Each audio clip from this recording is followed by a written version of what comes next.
Assalamu alaikum wa rahmatullahi wa barakatuh. Kusoo dhawaada qaybtii koytoonaad ee Django.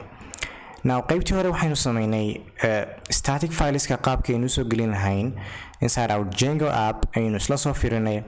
So waxaan markaa sameynay bay ahayd we have created a static folder aynu sameynay. Then waxaynu soo gelinay the CSS images and the JavaScript folders aynu soo gelinay.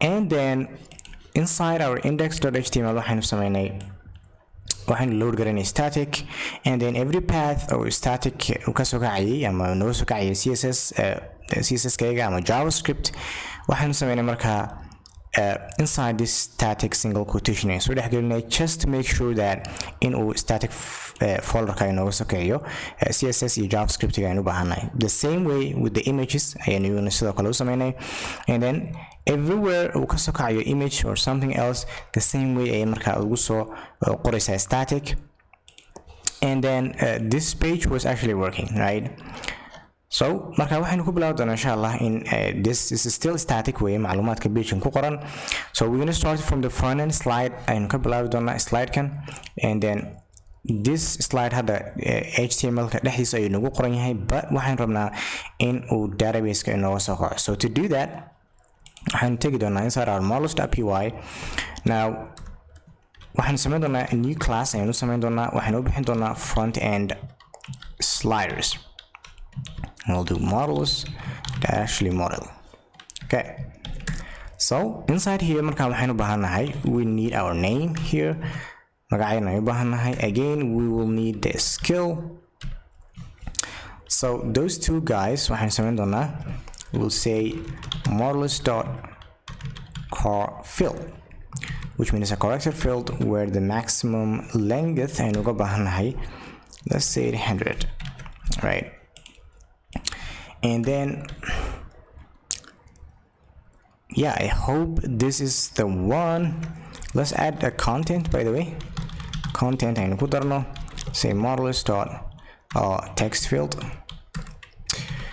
right and save garayno so see I'm table kan ugu soo darno in our database we have to do make migration and migrate with python manage.py make migrations and then python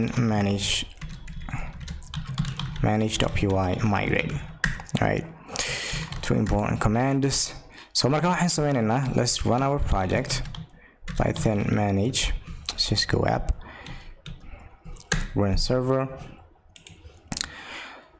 and then let's do a little bit of string representation instead of a front end slider object halku naga soo bixi lahaa let's do that one so marka waxaanu sameynanaa we'll go inside our admin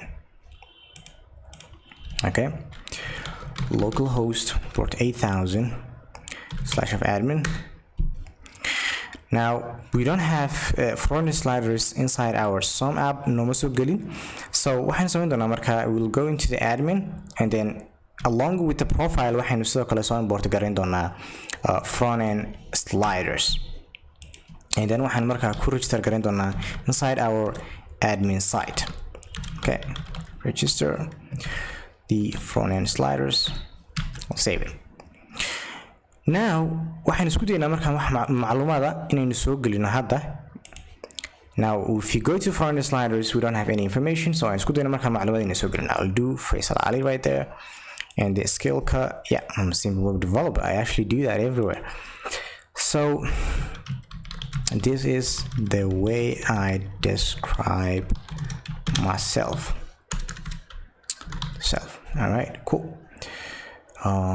save that so one front end slider ayaan haysanaa hadda inside our database right just like the way we had Faisal Ali inside the profiles we also have front end slider now instead of qoraalkan halka nooga soo baxayo waxaynu rabnaa in aynu qoraalkan hadda aynu soo gelin aynu ku soo qorno halkan aynu soo gelino so to do that waxaynu baahanahay in aynu mano views.py now waxaan rabnaa marka classka front end slider ka inaanu isticmaalo so first thing I'm sameyn doonaa we will import that one from .models because madam is in the same folder waxaynu import garan doonaa waxaynu ka soo import garan doonaa front end sliders right inside the models we need front end slider and here waxaynu ku qori doonaa f which actually be an object of front-end sliders dot objects dot all.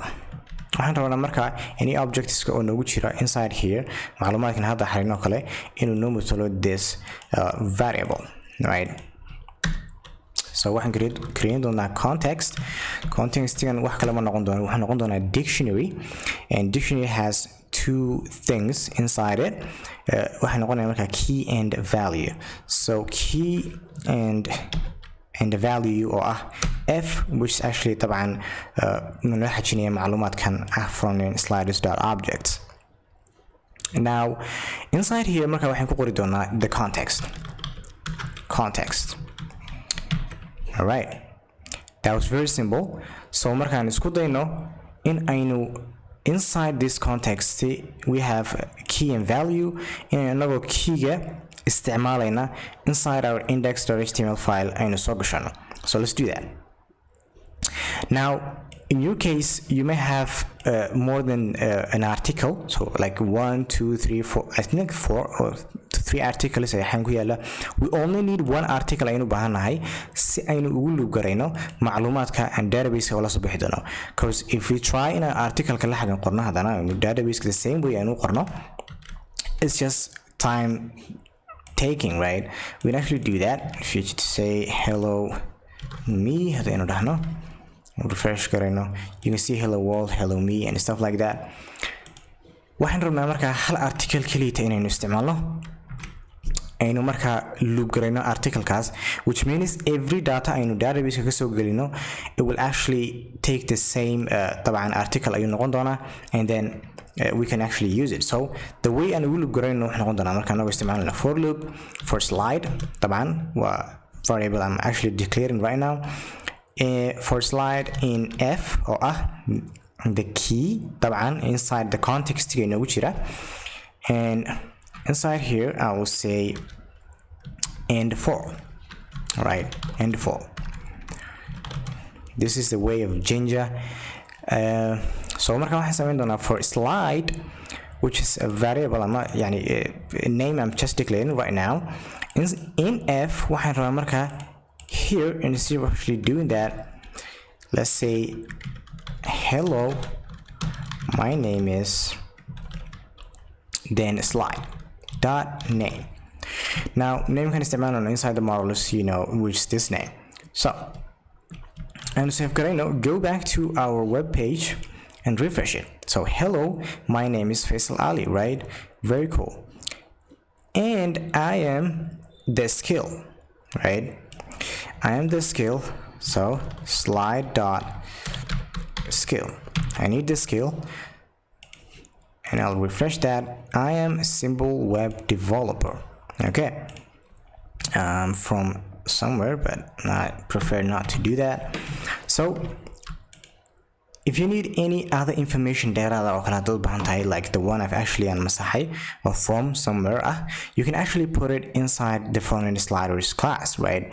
So طبعا حاجة إنك تكون قرن دونتا like from, or you can say the place, you can say, right, place, and then models.character field or something else, and then you are good to go. So this is one way of data inside your HTML file.